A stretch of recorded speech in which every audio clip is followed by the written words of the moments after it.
Disclaimers coming out first, obviously. Don't listen to me. Everything I say or we say is to be taken as bullshit. This is for fun, not profit nor health. Okay, first off, I got a lot of different angles coming at you today. A lot of weird stuff, a lot of different stuff from one end of the spectrum to another. So we're just going to start this out with, let's see. Let me get this right here. Not that one. Not that one. This one. Suffice it to say, it's like the ultrasound your doctor uses, except instead of sound waves, they're using electromagnetic pulses from a satellite 600 kilometers above the Earth. But the real innovation is what they call photon-phonon interaction. When electromagnetic energy from the satellite hits matter, it creates physical vibrations. They've developed software that transforms these electromagnetic impulses into acoustic. Oh, by the way, this is about the objects underneath the pyramid and the philosophical and intellectual battle going on for, is the evidence really evidence, or are you lying to us? That's what this is about. Data, which can then be transformed into 3D models. Now, at the conference in March, they went into some of their experiments with real-world environments to get proof of concept. But this time they started from the very beginning. They started in Corrado Malanga's garage. Water, a camera, a computer, and a vibration generator. He's a bell, he's a boy, he's bell boy. Bell Tales boy. bring him joy. He's a bell And boy. a little wine. There is some wine, yeah, but it's What? They're Italian. They created vibrations that put water into motion, recorded this as raw data, and successfully retrieved images of objects beneath the water surface. Tables, shapes. They could see through the water and map what was underneath. Once they proved the concept worked, they moved to real-world targets where they already knew what should be there. They tested on railway tunnels inside the Carlin Tunnel in Nevada. Perfect. Next, they targeted Gran Sasso Mountain in Italy, nearly 10,000 feet tall or 3,000 meters, with a physics laboratory buried inside the mountain core. This lab contains a laser interferometer and other vibrating equipment that make perfect targets. They created tomographic images from space showing the tunnel passing through the mountain, the laboratory inside, and even the interferometer itself. The results are a little noisy, but they're there. And they didn't stop there. They scanned the Mosul Dam in Iraq.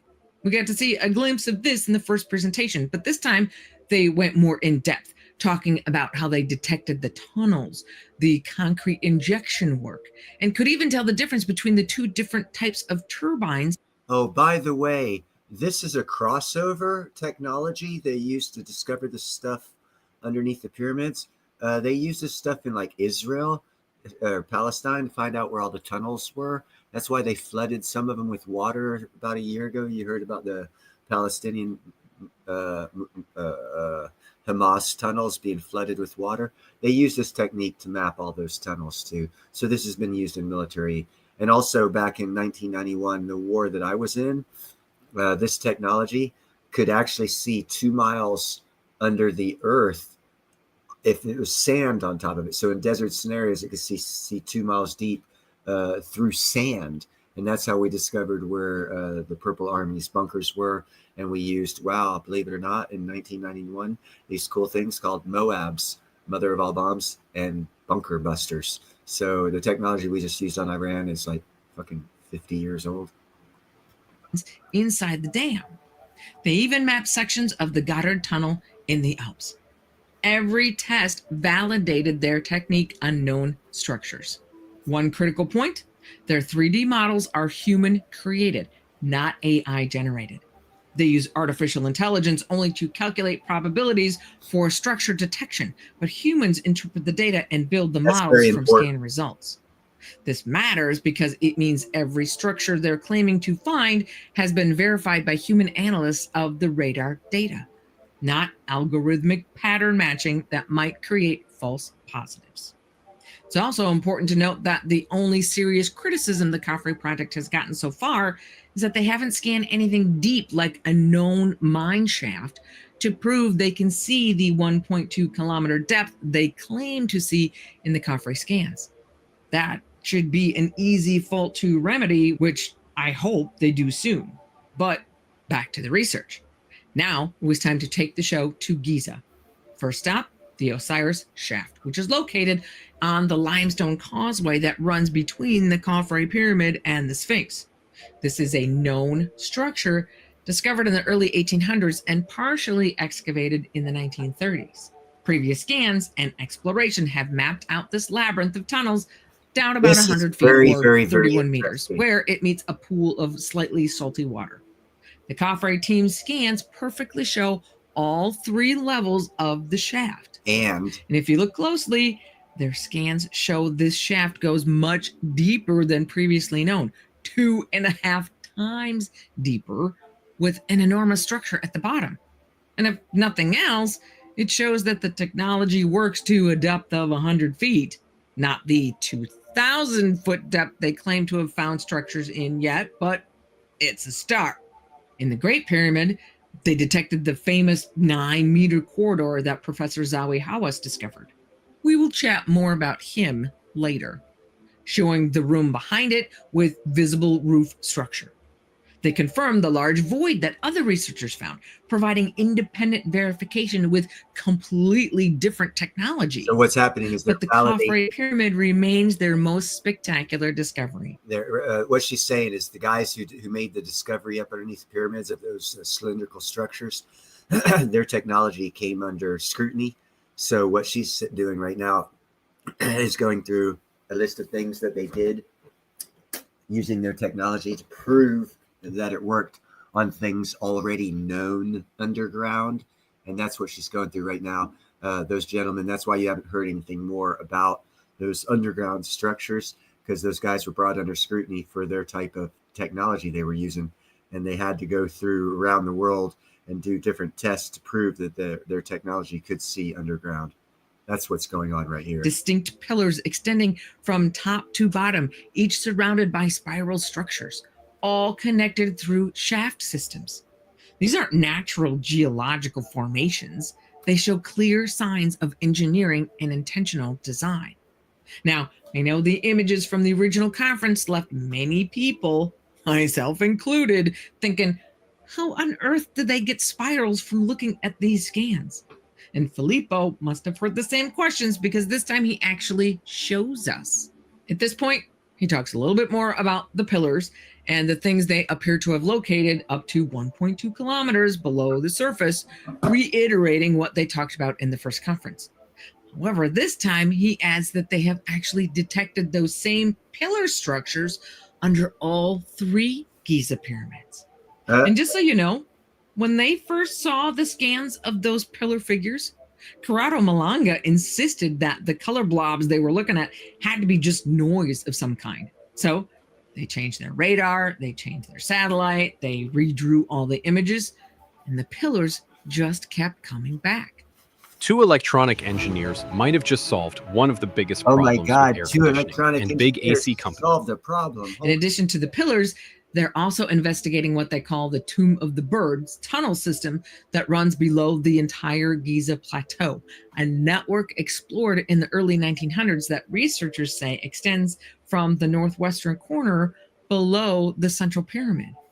In the western field where the Mastaba tombs sit, they've discovered that each rectangular structure contains multiple vertical shafts connected by horizontal passages. It's an extensive underground network that suggests these surface tombs might be covering earlier shaft entrances. The implications are staggering.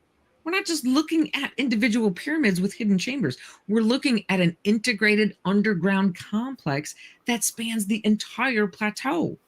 Now, none of this really means anything if the scans can't be duplicated by another team.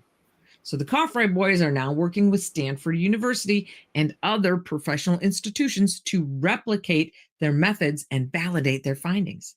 The peer review process is happening in real time. But here's the beautiful part. This technology works from satellites that no government controls. The Egyptian ministry can't say no to a non-invasive scanning from space.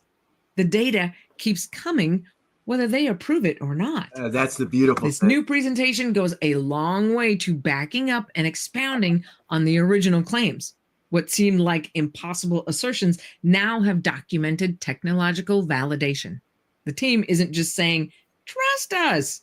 They're showing exactly how they developed the technology, proved it works, and applied it systematically. The team's ultimate goal remains physical verification through excavation. That's the only way to definitively confirm what their radar technology has detected. And this is the cool But part. given the Egyptian government's protective stance toward Giza, that permission won't come easily. Here's where we circle back to our good friend Zahi Hawass. That is because- Dr. Hawass is an archaeologist, Egyptologist, lecturer, and former Egyptian minister of antiquities. And also a convicted Notice felon the of word fraud, former. selling. He's not the current director of artifacts that he found. antiquities, but he is still the biggest fish in their little pond. And he thinks this whole SAR scan business is a bunch of hooey.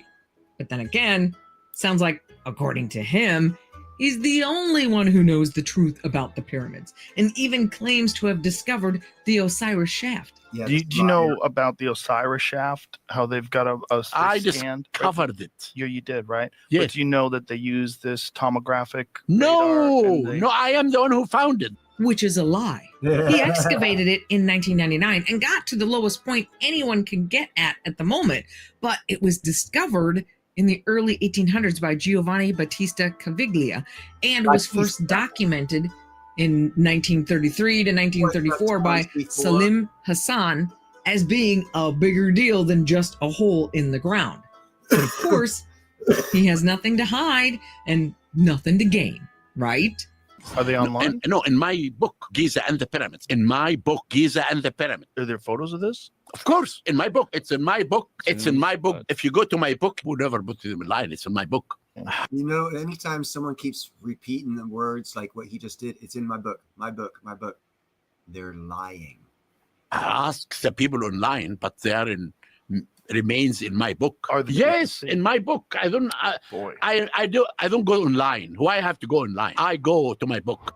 I think it's rather interesting that his two biggest beefs with the Khafre project is that one, they've never been to Egypt.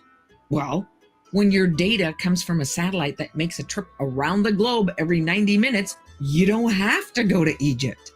And second, that they didn't go through the peer review process. And that's happening as we However, speak. with validated technology, peer review from major institutions currently in progress, Currently in progress. That means within a couple weeks, we will have definitive answers on what these structures are up underneath. And that's when they're going to start the process of excavation. So hopefully by the end of this year, we'll be at a point to where we can say we're digging down there to find out for sure, definitively, what those structures underneath the pyramids are. and growing international pressure for transparency, that excavation approval becomes increasingly does. inevitable. Yep.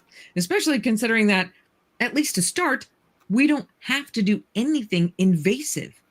The scans show the Osiris shaft goes down another couple hundred feet below from the current bottom. So send a remote control sub with a light and a camera, or even an endoscopic camera, and see if there's anything else down there. What's the harm? It's possible that there really is nothing to see, that the bottom is bricked off from anything beneath it, with the water just seeping through the cracks. But to my knowledge, no one's tried anything new since 1999. But the easiest first step is to dig under the pyramid. Sounds huge, I know, but each pyramid sits on a slab of limestone. So digging a small shaft right under that slab should not upset the pyramid itself. The slab is only about 30 feet thick, and the pillars are supposed to be going down from there. So they should only have to dig down like 50 feet diagonally. If the pillars are there, they should be easy to find. At that point, if they are there, Then start the discussions about how to better confirm what the scans show is even deeper. If these structures exist as the evidence suggests, we're not just rewriting Egyptian history. World We're confronting the possibility that human engineering capabilities 4,500 years ago, or perhaps much earlier, exceeded anything we thought possible. The underground complex beneath Giza might represent the most sophisticated ancient engineering project ever discovered. And we're watching its revelation unfold. Earn up to 10x points on travel, because you never know where life will take you. Earn 10 extra points on travel because we don't know where life will take us. And then we can go big or go thirsty because, Costco's got to sell some products. Live with technology that didn't even exist a decade ago. The Khafre project has moved from making extraordinary claims to providing extraordinary evidence. Their technology seems to work. Their methodology seems sound. Their discoveries are being independently validated. So, peer review. I guess time will tell. But make no mistake, the Khafre Project boys are far from backing down. They are staking their entire careers on the outcome. I gotta hand it to them. They're sure that what they've shown us is really there.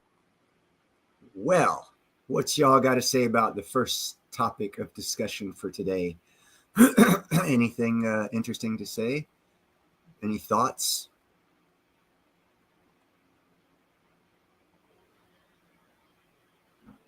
Could it be aliens? Or have we been lied to our whole life as far as what humans have been on this planet? And there might have been, if this indeed is true, proven true. How the hell could someone 2,000 plus, 3,000, 4,000 plus years ago, going off of the history they teach us now, how could they have done that? Now, if you do further research, you'll find that there are scrolls that are listed in historical archives from the workers of the pyramids, the guys who actually did the work on the pyramids. And there is not a lot. There's not a lot of the workers' stuff because they weren't real literate, but it's like the foreman's charts or daily reports or weekly reports. They've got a couple of those.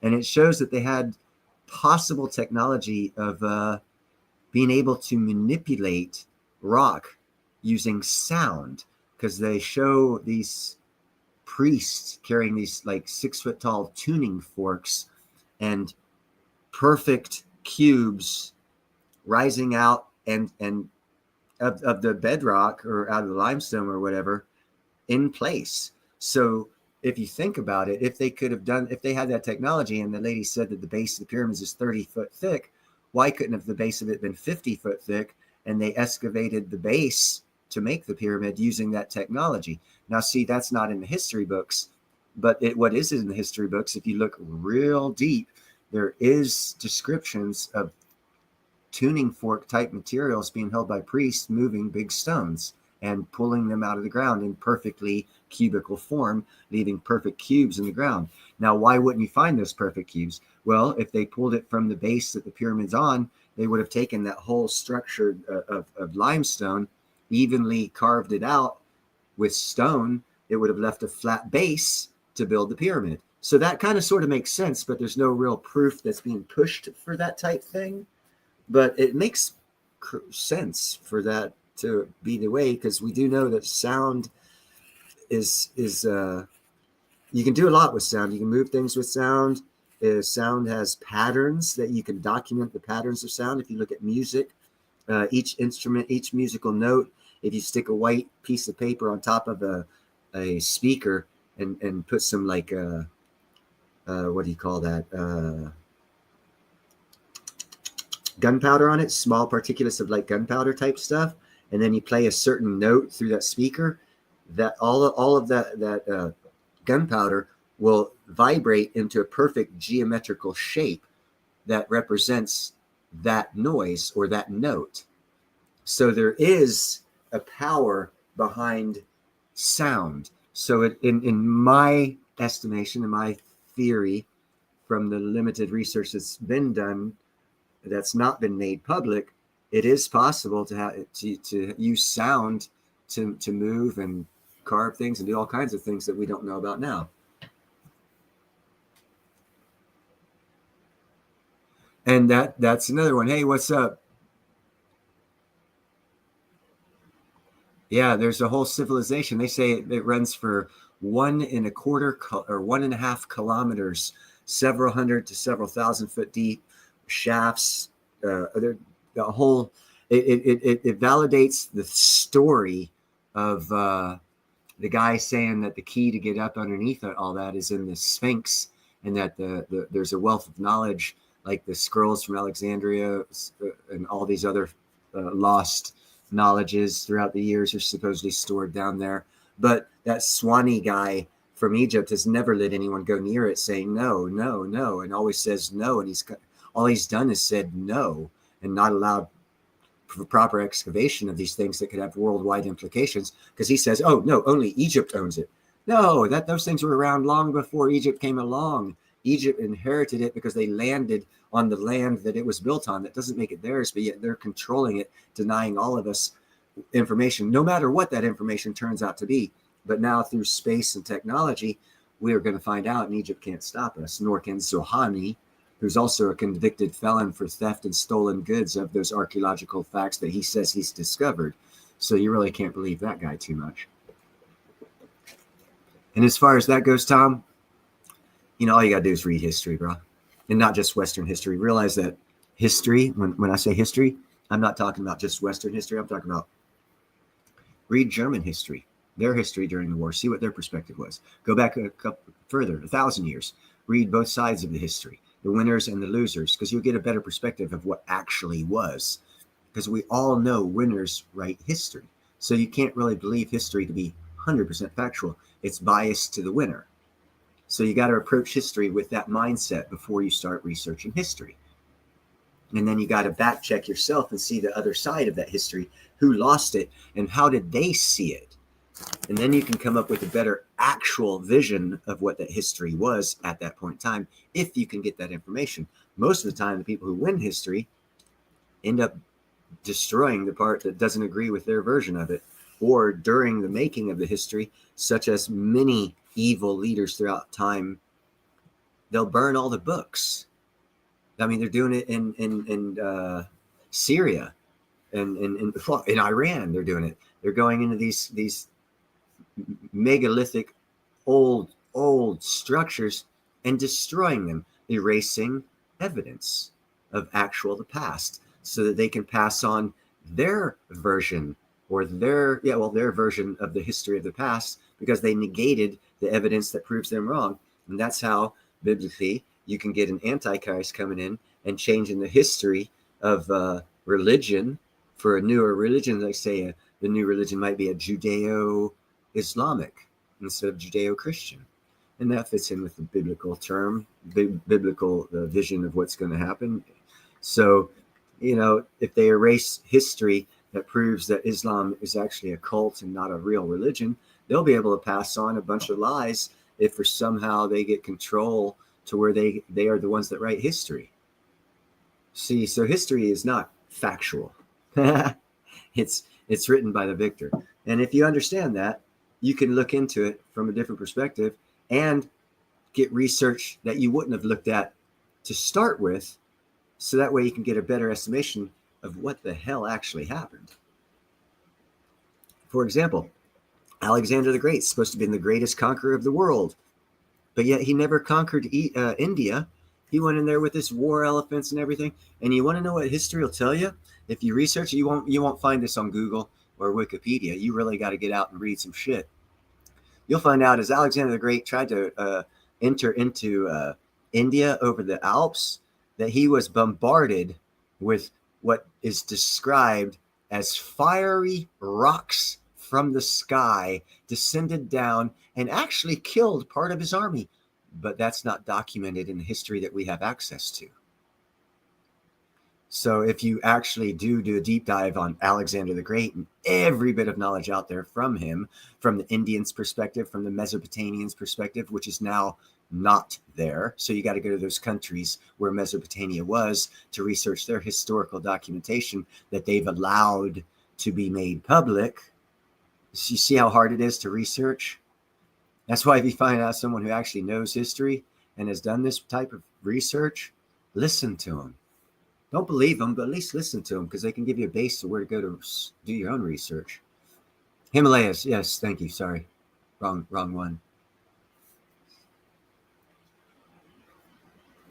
Oh yeah, no, it used to be the supposed center part of America, the breadbasket of America. The center part was supposedly one sea at one point in time after the receding of the glaciers.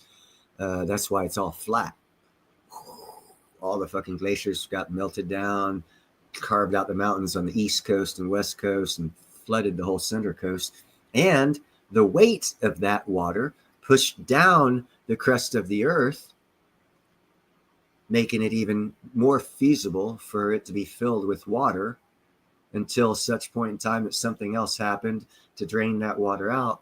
And that would probably be a break of an ice bridge in the Straits of Gibraltar, which would have flooded the Mediterranean, which would have that time been dry. And since they've already found in that area of the Mediterranean, 200 to 300 foot deep under the Mediterranean, campfires. How the hell can you start a campfire 200 foot underneath the Mediterranean?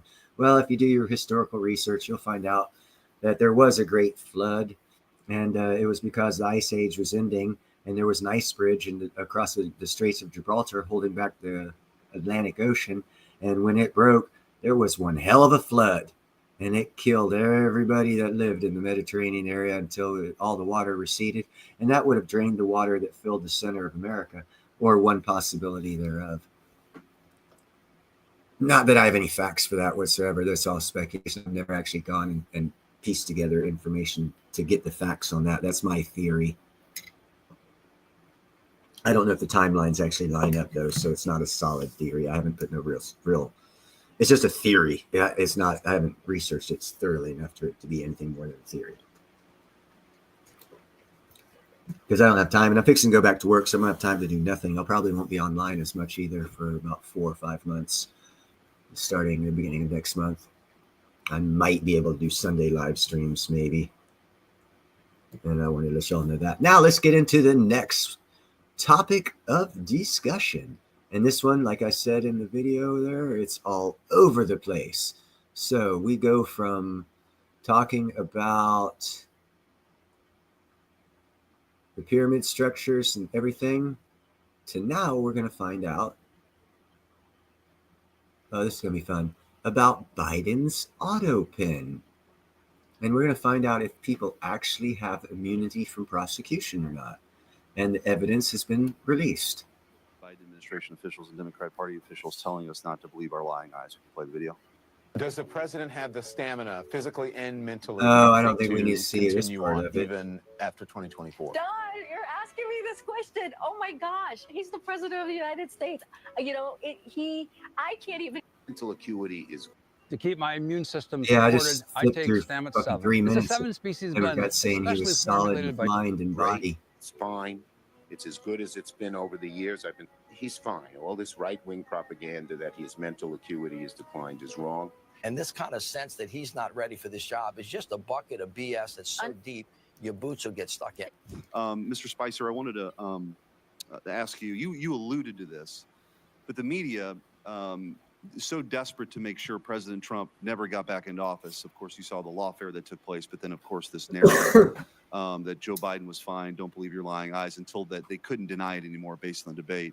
Could you just kind of compare that to your experience when you were, press secretary for President Trump, to sort of the inquiries that were made daily about his mental acuity versus the inability to do that during the 4 years under Joe Biden? Well, Senator, in many cases, there was no inquiry. They would just run with the story, having guests on that would question his physical or mental acuity, speculate on it, bring guests on that would speculate it.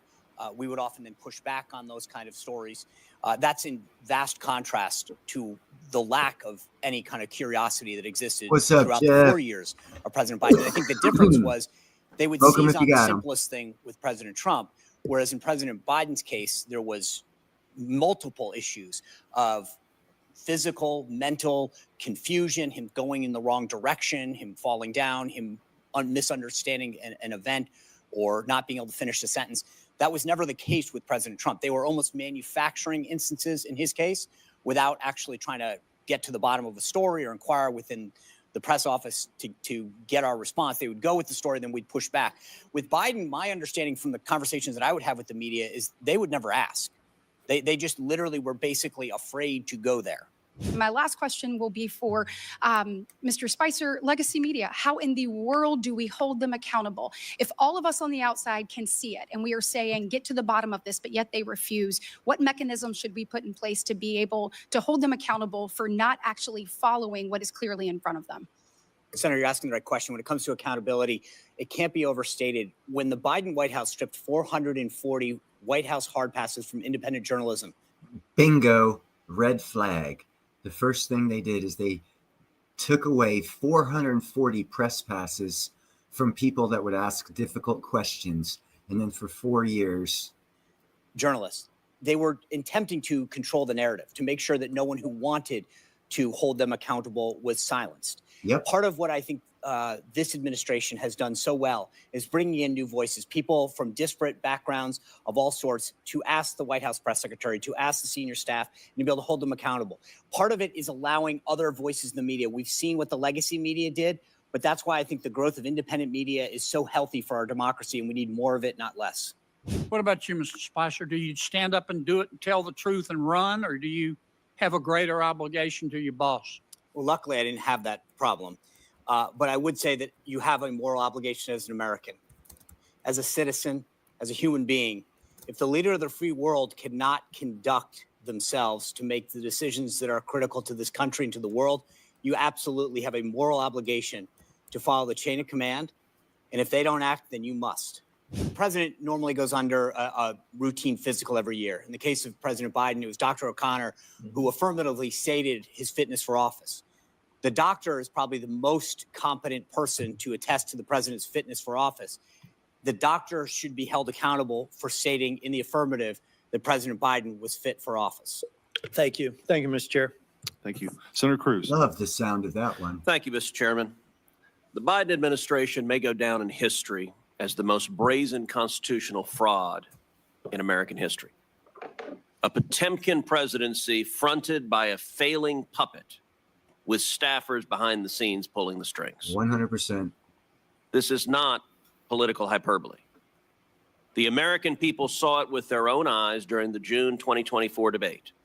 Numerous times, Biden stood frozen behind the podium, mouth agape, eyes frozen in unblinking of presidential action. Look at those signatures. Does the president's signature carry legal and constitutional weight under Article 2? Yes. Is the act of signing an executive order, this is an important part, or signing a law, or granting a pardon a delegable duty of the president? So in that opinion in 2005 from OLC, they said essentially that an auto pen could be used by a subordinate, but the president's determination as to sign the document can never be delegated. Can that authority be transferred to a staffer or machine without the president's explicit authorization? Never. And if you look at the statistics are stunning. In 2021, President Biden issued 78 executive orders. None were signed with an auto pen. That first year of the presidency, Biden, I suppose, was relatively lucid. And 78 executive orders he signed by hand. The second year, however, we see the auto pen emerge. The first auto pen executive order was issued on July 15th, 2022. After that day, 100% of the executive orders issued in 2022 were signed by an auto pen. In 2023, Biden issued 24 executive orders. 16 were auto penned. In 2024, Biden issued 19. 14 were auto penned. In 2025, Biden issued 14 executive orders. Every single one was auto penned. Mr. Wald, let me ask you as a legal matter, if there's a law that's passed both houses of Congress and it goes to the White House, and a staffer auto pens signing that law without the president's authorization, is that law legally passed and signed into law? No.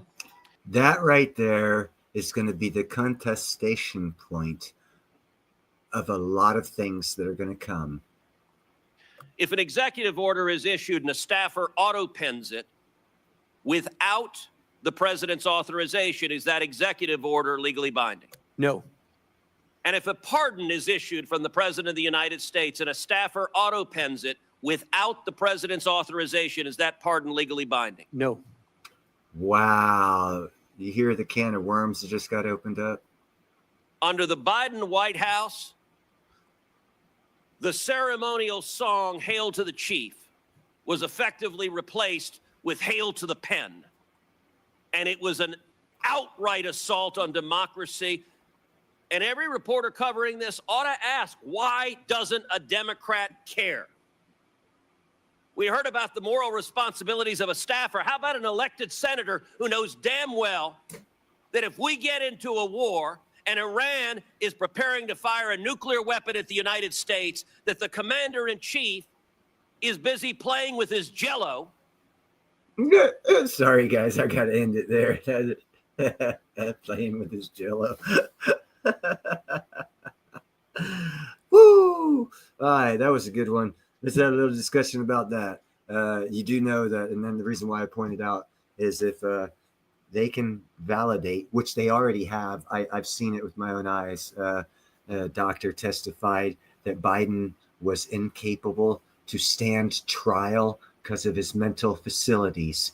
Legally, what that means is anything done, executive order, auto pen or not, past the date that doctor said he was incapable mentally of standing court because he doesn't understand the crimes that he committed, and he stayed present. Everything from that date forward is null and void. The issue is they have to prove at what point that is. Luckily, we as a nation have that evidence because they presented this to us when someone tried to take him to court, and the doctor said that he is incapable of standing trial because of his mental capabilities, and no one stopped him from continuously being president. And that's when, from my understanding, over 50 executive orders were signed with an auto pen, and every single pardon was signed with auto pen long after the legal and medical evaluation was given that he was incapable of standing trial because of his mental facilities. So it's not a hard case to push. If I, as a non-attorneyed individual who dropped out of high school, can see the evidence and present said evidence in front of everybody that the date that doctor went in to see Biden to see if he has the mental capabilities to stand trial, and he said no. At that point in time, he was no longer president. And everything done is null and void. So we have a lot of legal fallout coming our ways. I don't know how it's going to be handled, but what I can say is typically they handle it with a look over here scenario or a black swan event. So, I'm not saying anything's going to happen. All I'm saying is the writing seems to be on the wall. The evidence has already been presented in public domain because I saw that Oriental American doctor up in front of Congress. He was testifying that Biden was incapable mentally of standing trial. Well, that if he's incapable mentally of standing trial and defending himself, how the hell is he able to defend us as president of the United States? It's kind of a no-brainer. You see, and that's how they're going to come at it. So we just have the issue of, and this is where the civil unrest is going to come from.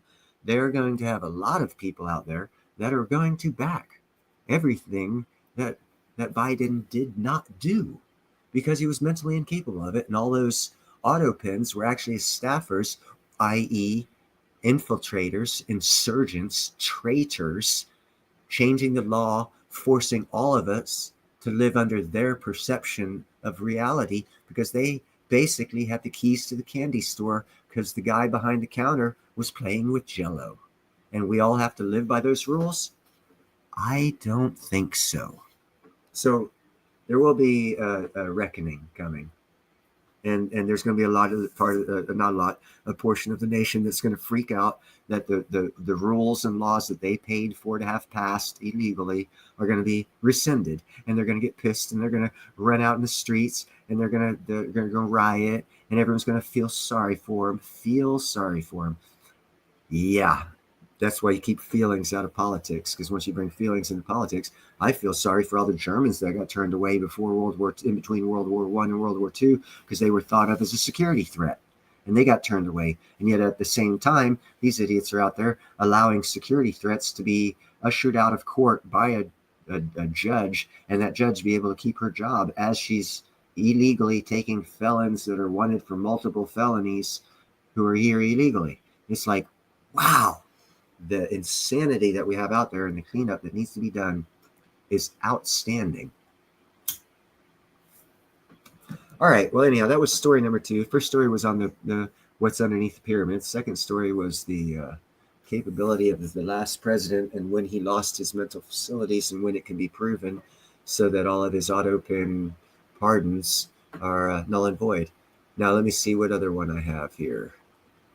Oh, this is a good one. This is, again, I went from left field to right field. Now we're going to the pitcher's box on this one. It is about decoding crop circles. Tell me I'm not all over the place with my stream today. We go from what's underneath the pyramids and how they're doing a peer review to validate that there is something up underneath there, to autopin scandal, to physical anomalies are detected in crop circles. Let's see, let me get back over here so I can read this. Yeah, AI decoded these crop circles using Cypher, and the pattern is intelligent. That's what this says. It's from Spatialize. It's got 155,000 subscribers. I'm going to give him a thumb up. I give him all credit. I'm not a plagiarizer. None of my shit is my original shit. It's everyone else's. Anomalies detected. But the mystery deepens beyond just visual patterns. AI-assisted analysis of soil and plant damage reveals something that conventional science struggles to explain. Microscopic metallic spheres embedded within the affected crops and high-energy bends in the plant stalks that defy normal physical processes.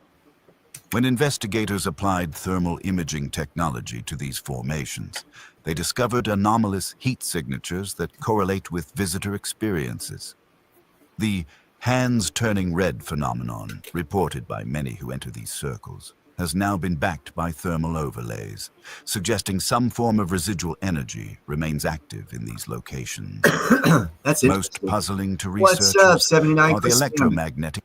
Wondering when the capital Yeah, gains you tax said applies? I'm blaming Let's look 79. at it together in this edition of Tax Tips by field readings. I'm playing with you, girl. Advanced sensors have detected unusual electromagnetic patterns concentrated within these formations, yet show no signs of entry or exit pathways that would indicate conventional human activity.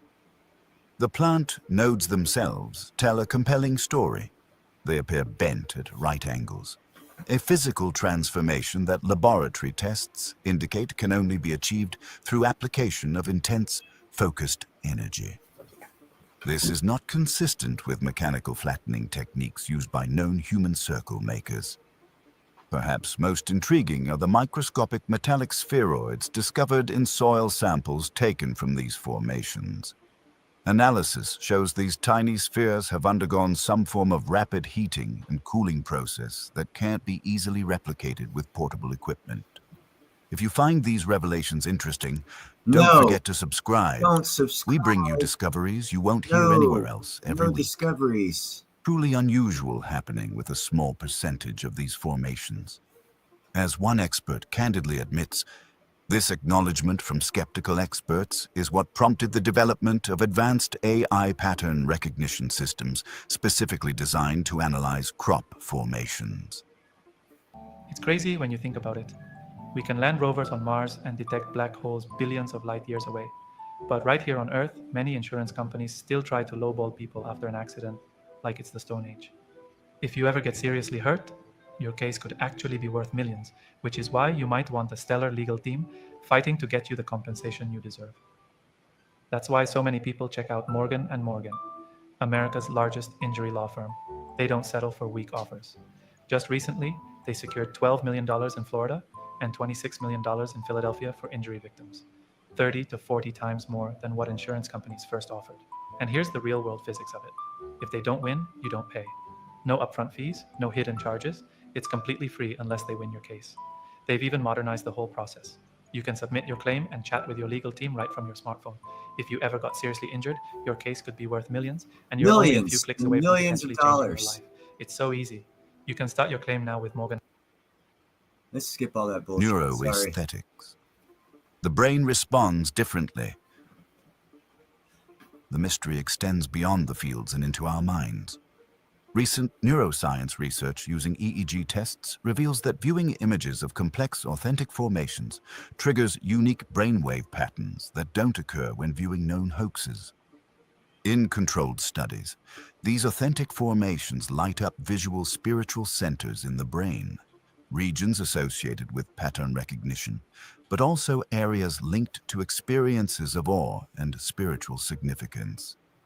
The neural activation patterns resemble those seen when viewing sacred geometric patterns or during meditative states.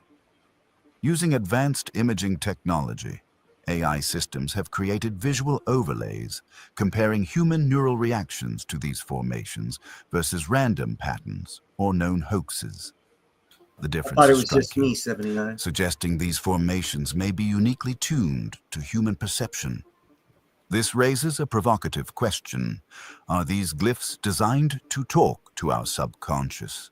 Dun, dun, Patterns dun. seem to bypass our logical thinking Talking and to our directly stimulate deeper subconscious? brain structures Interesting associated thought with process. meaning-making.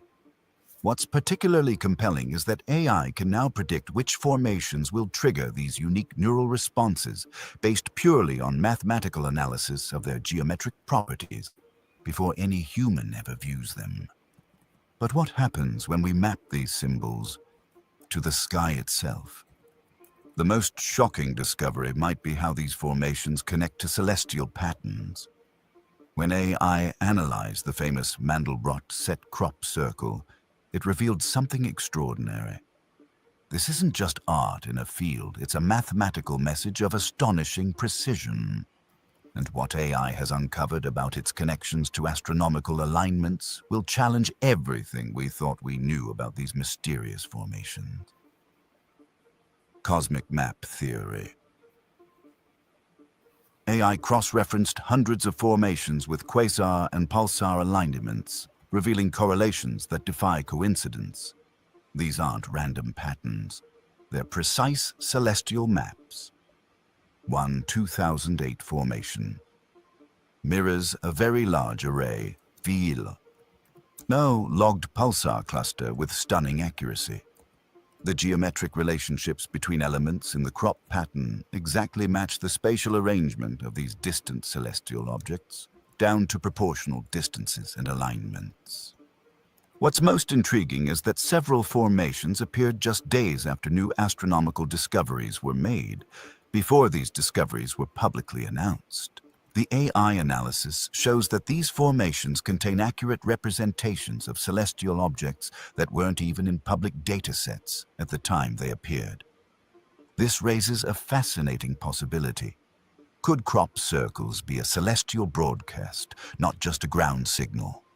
Are they meant to be viewed from above, connecting Earth to specific cosmic coordinates?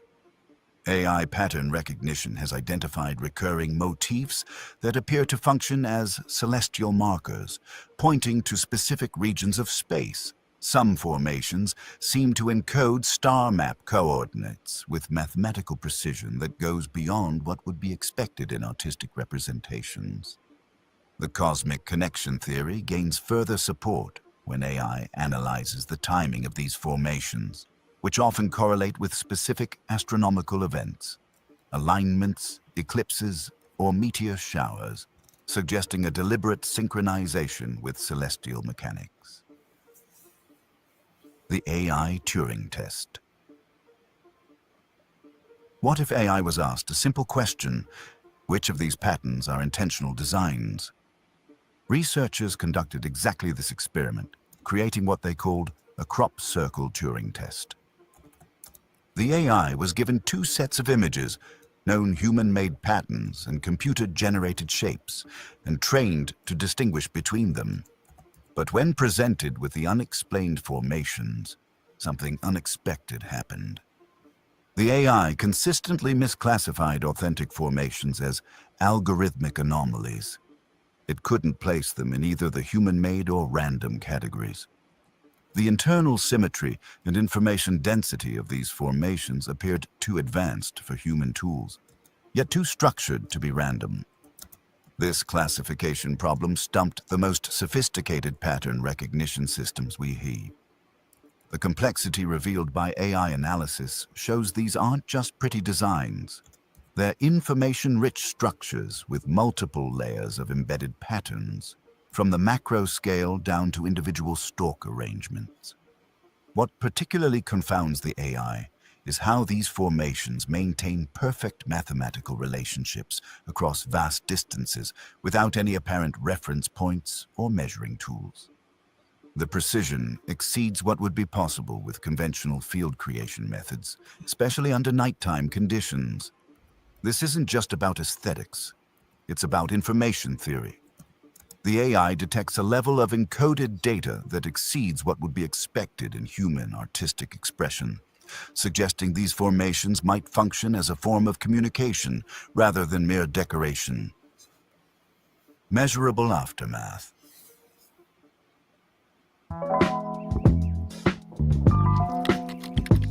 Oh yeah, big potatoes. I'm growing those. The evidence extends far beyond visual patterns. Using data from Sentinel-2 and NASA's GRACE satellites, AI analysis has identified gravitational anomalies at certain crop circle sites that persist long after the formations themselves have disappeared. Could be a lot of different These aren't subjective We're really interpretations. stupid as a race. They're measurable deviations in Earth's gravitational field localized to these specific locations. The satellite data shows subtle but distinct changes that don't match surrounding terrain or known geological features. More remarkably, several crop formations have left residual The type of magnetic fields technology, and yes, soil mineral in my displacement opinion. that can be detected months after their appearance. Specialized equipment has documented Basically, Cheryl, what I was talking about, where you take a white sheet of paper and stick it on top of a speaker, and you take gunpowder and just pour it on there, and then you play one note through that speaker. That speaker will move. It will move, physically move that paper and cause that gunpowder to vibrate. And that's cool and all. But the real cool thing is it causes it to go and form a geometric pattern. Now, no matter how much, as long as you play the same note, you can do it for hours and hours. After that, the gunpowder's formed that geometrical pattern, it won't change. So that's the finite position of that note or that sound in a visual spectrum being brought to you by the use of the paper and the gunpowder. So every note has a pattern. So yes, the vibrational note could be, if you had a technology available to do that, and it's quite possible that humans, terrestrials, have this technology. It could be CIA fucking with us, shooting shit from down space, and who knows? It could be extraterrestrials. Yeah, well, those patterns are all that's pure math. And that's why music is math. And if you actually look at like Beethoven and Mozart, a couple of those composers, their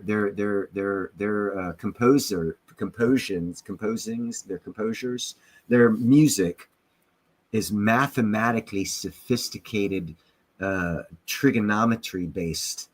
I don't know. I'm not sure if it's trigonometry, but it's math based. It's heavily focused with embedded with mathematical signals, and no other compositions of music is so heavily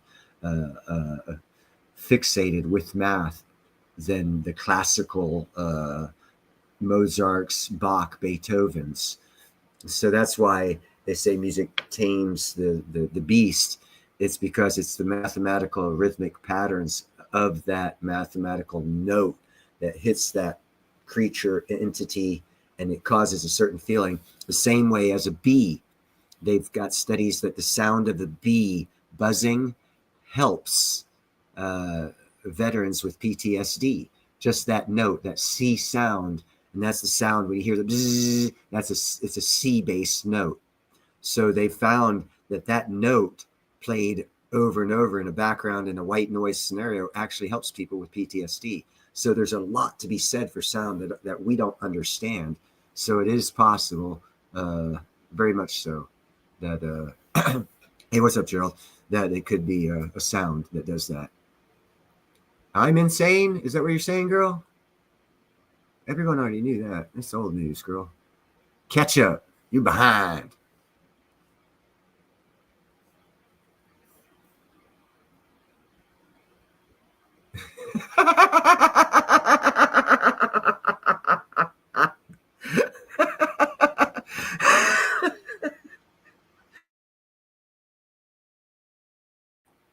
Oh my God, Gerald, that was a good one. That was a freaking good one.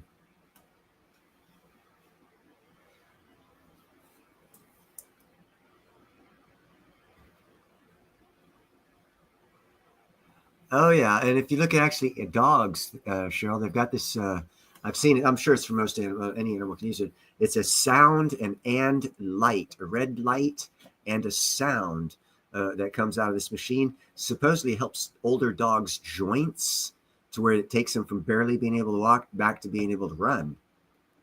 So there is technology being used on our animals that's sound based that seems to work. I don't know. I don't keep up with medical shit for humans, so I don't know if they've got anything like that for humans. I do know that if they did, it wouldn't be made available to us because our whole medical system is controlled and we are not allowed to have cures. So if there is a system out there like that, I can almost guarantee it's not going to be found in America.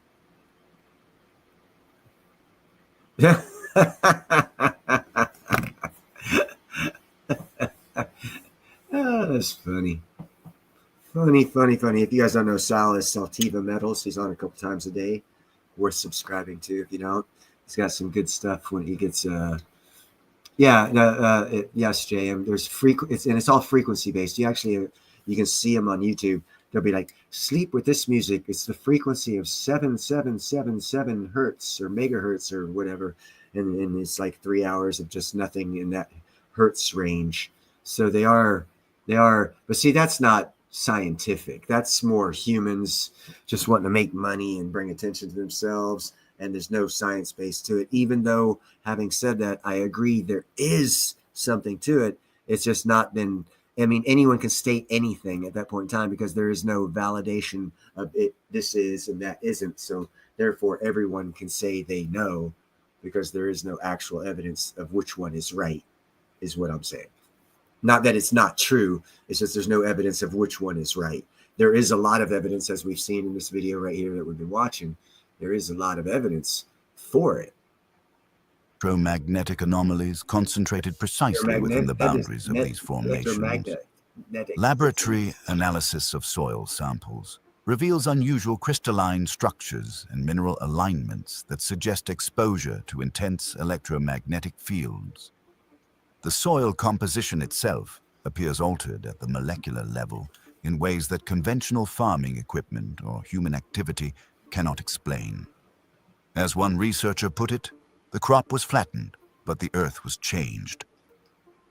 These physical after effects challenge our understanding of what's actually happening during formation events. They suggest an energy transfer process rather than simple mechanical flattening. Something that looks powerful like Star Trek, to leave a measurable imprint on the earth itself. The Federation is real. What's particularly compelling is how localized these effects are, often conforming exactly to the geometric boundaries of the original pattern, with no spillover into surrounding areas.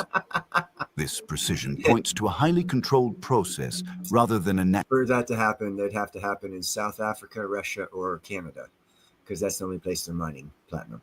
Natural phenomenon. Entropy gap and order, complexity. II entropy mapping has revealed perhaps the most compelling evidence yet. When analyzing spatial randomness, these crop formations show lower entropy levels than any known natural or architectural probably why they formation push on it. Earth. The AI compared these patterns to thousands of naturally occurring structures known for their organization: snowflakes, coral reefs, spider webs, crystal formations, and found that the crop formations display significantly less randomness than any of them. Woo, that's a good game. Yeah, let's play that game. Woo! Okay. Even human architecture, from ancient temples to modern precision engineering, ranks higher in entropy than these mysterious formations. The level of order displayed in these patterns exceeds what we typically find in human art or design. As one data scientist analyzing the results stated, "It's not random, it's not human, and it's not natural." When AI creates visual entropy heat maps overlaying these formations, the results are striking, showing levels of order that appear almost impossible to achieve through conventional means, especially under field conditions at night. AI as a new kind of signal decoder. For decades, SETI has pointed massive Look at that radio wormhole. telescopes to the stars, listening for signals from distant kind of looks like Mickey civilizations. Mouse went to But what sky. if we've been looking in the wrong direction? What if the message is already here, drawn in our fields, and we just didn't have the tools to properly decode it until now? That's Artificial intelligence is revolutionizing how we approach this mystery. While SETI listened to space, AI now reads the ground, applying pattern recognition capabilities that far exceed human perception to detect embedded information within these complex formations. See, now what they need to look at is any relevancy between these formations and the Nazca lines. Because if these are actually done from something from other than terrestrial means, and they believe the Nazca lines were signals to things that were other than terrestrial, there should be a correlation of some sort somewhere between those two. And that's how you could validate that theory or invalidate that theory. This perspective shift is profound. As one researcher noted, AI was never meant to decode art, but maybe crop circles are not art. Maybe they're a message. AI systems excel at detecting patterns within massive data sets, precisely what's needed when analyzing these intricate formations. They can identify mathematical relationships, embedded codes, and information structures that would be nearly impossible for humans to recognize unaided.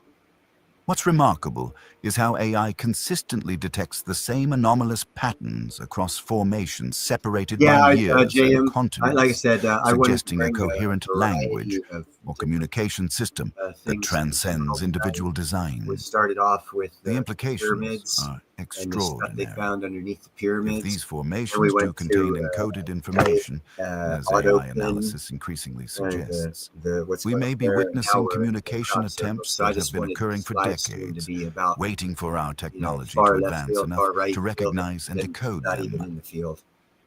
Ancient continuity. While many consider crop circles a modern phenomenon, historical records tell a different story. The first documented crop circle dates back much further than most realize. This historical account from 1678 contains elements that still appear in modern reports. The strange light, the perfect geometric formation, and the inexplicable overnight appearance. The consistency across centuries is remarkable. Yeah, that's why I turned What's it down. particularly intriguing is how these formations have evolved over time, growing more complex as our own technology And that and looks like Star scientific Trek, dude. understanding has advanced. This progression aligns with Star what Trek. researchers call the Klingon. slow acclimatization theory. The pattern is clear. Simple circles in earlier centuries, more complex designs in the 1970s and 80s, then increasingly sophisticated mathematical and symbolic representations in recent decades. It's as if whatever creates these formations is gradually increasing complexity as our ability to comprehend them develops. AI analysis of historical records has identified consistent patterns in how these formations have evolved. Not random increases in complexity, but a structured progression that suggests intentional development. The mathematical principles remain consistent even as the expressions become more elaborate. This historical continuity presents a fascinating possibility. These formations may represent an ongoing attempt at communication that has adapted over centuries as human understanding and technology have advanced. Oh shit, I can't Witness do it. accounts Fuck. and military surveillance. Some of the most compelling evidence comes from locations under constant surveillance. As one researcher points out, how do these intricate formations appear overnight in one of the most closely monitored archaeological sites in the world? Despite sophisticated security systems and regular patrols, elaborate crop formations continue to appear near Stonehenge All right, without 79, I detection can't of get you human back in. activity. Even more intriguing are the consistent eyewitness accounts of unusual phenomena associated I with meant these to do 10 formations. seconds. These as aren't usual. isolated reports. Sorry about that, girl. Hundreds of witnesses have documented similar observations. Glowing orbs of light, I'm stoned. strange silent craft, the wrong and inexplicable time. equipment failures specifically at crop circle locations. My bad. Electronic devices behaving erratically is one of the most frequently reported phenomena. Batteries suddenly drain, compasses spin wildly, and cameras malfunction precisely within the boundaries of these formations. Outside the formations, the same equipment Enjoy your new Serta. Thanks. Hello, Joan. A Serta. Oh, Does this mean you sheep. won't? Everybody wants functions to be a normally. sheep. These consistent reports suggest we may be dealing with a controlled energetic event rather than conventional mechanical creation. Yeah, she can go get The coffee. electromagnetic interference patterns are localized and temporary, yet Or powerful whiskey on enough the to rocks, affect whichever. electronic equipment. Military and civilian radar operators have occasionally detected unusual aerial phenomena precisely in locations where crop formations later appeared. These radar anomalies show objects capable of instantaneous acceleration and hovering that exceed the capabilities of known aircraft. What makes these accounts particularly credible is their consistency across decades and continents, from witnesses who had no prior contact with each other, yet described nearly identical phenomena. Then they get some cool. The 2002 binary circle decoded. One of the most extraordinary formations appeared in 2002, a crop circle featuring what appeared to be an alien figure holding a disc. When researchers analyzed this disc, they discovered it contained a binary code. This was a watershed moment in crop circle research. See, The that looks pattern like wasn't Klingon just writing. aesthetic. It contained an actual encoded message. AI analysis of the formation confirmed that the binary pattern, when properly sequenced and converted using standard ASCII encoding, produced coherent text. What's remarkable is the sophistication required to create such a formation. The binary code had to be precisely arranged in a spiral pattern, with each bit accurately positioned to maintain the integrity of the message. A single misplacement would have rendered the entire message unreadable. Modern AI has taken this analysis further, detecting additional layers of information embedded within the same formation that weren't initially apparent. The binary message appears to be just one level of communication within a multi-layered information structure. Mind-reality link. All right, well, there we go. 3 very diverse and strange and bizarre things to have on a live stream I've covered today just to bring to y'all because I wanted to help divert your attention from what's going on in the economy. Clicking a specific comment that clicked on the timeout. This different comment. Oh yeah, it didn't give me the option.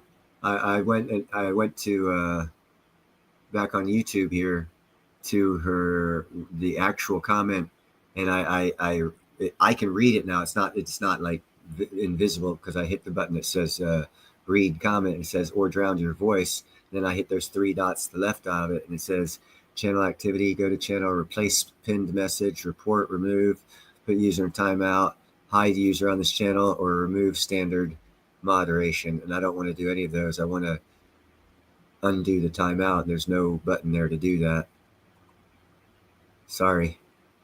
I looked, I tried, and I can't. StreamYard, I can't do it on StreamYard. I have to come over to YouTube to do it, and there's no option. I actually usually just time her out for 10 seconds anyhow. And usually it'll be on someone else's channel. Oh, was it a different comment that I timed her out on? View deleted message. Turn the video up. Okay, let's see. Channel activity, go to pinned, replace pinned message, report, remove, put user in timeout, hide user, remove standard operator. Still gives me the same choices with her other, and I'll go up, view deleted message. Yeah, her last 3 messages, I not undelete them, but I view them. It gives me the option to view them, and then I click on it, and it just gives me the same options, not one that remove standard operator, hide user, put user in timeout, remove, report, replace pinned message, go to channel and channel activity. I do not have the same options you guys seem to have.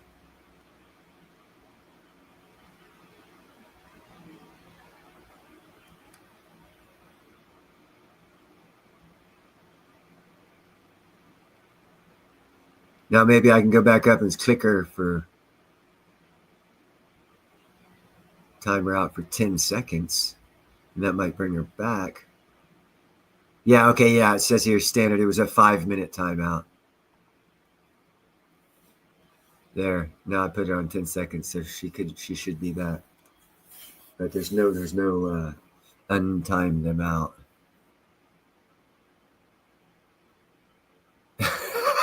Cheryl. That's out of solidarity. Right on, brother. You know she has no videos, right?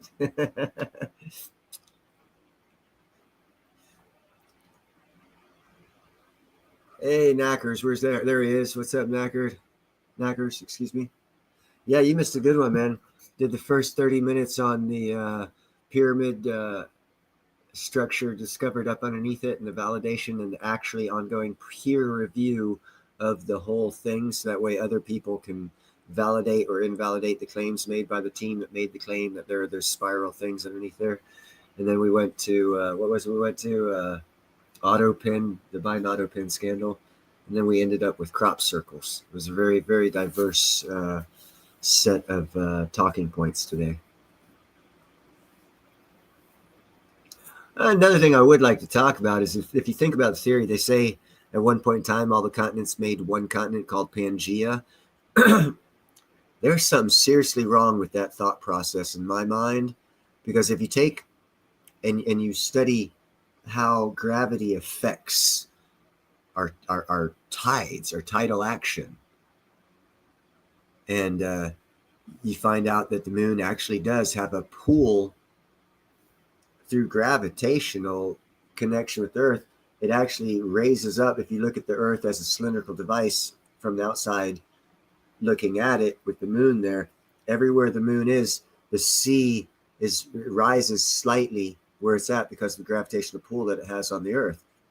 So if all of the continent's landmass were all congealed to one side of the planet, we would have wobbled horribly, and we wouldn't have had a sustained stable orbit around the sun or anything. So I kind of question that Pangea theory, unless there was some other landmass on the other side of the Earth where Pangea was that went underwater while the continents separated or something, because the Earth would have to maintain the sweet spot that we're on around the rotation of the sun. You can't have it's a sustained path. It can't move. And if all the weight of the landmass is on one side of a planet and the rest is water, you have an unstable pull from the moon that would throw that Earth or that terrestrial object into a wobble and not a sustained orbit. And we would have lost or gained ground to the sun. And if that happens, we would have gotten closer or further. I don't know, man. It just doesn't make sense. I question the Pangea theory. Where I don't question theory, I have a lot of questions about it that are unanswered to me. Hey, you have a great one, JM. Thank you for dropping in and being number 10 on the likes. I believe you stated that's what you were. and it's much, much appreciated. Yeah, it's been going for about an hour and 15 minutes. I just wanted to bring those 3 topics up. I thought all of them actually were in their different and own ways very important to those people that are into that type of thing. And actually, I'm into all of it because it's knowledge, and I like knowledge. So that's why I wanted to do this. I wanted to make a unique and different live stream instead of just covering the normal stuff. Although, having said that, let me see here. See if we can't get...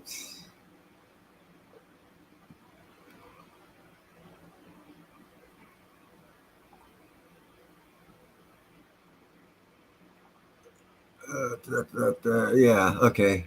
I got it here. Since I know you guys are into this stuff, a little quick...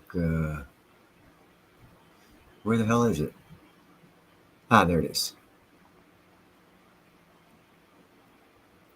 We have gold at unchanged, basically. Silver up 19 cents.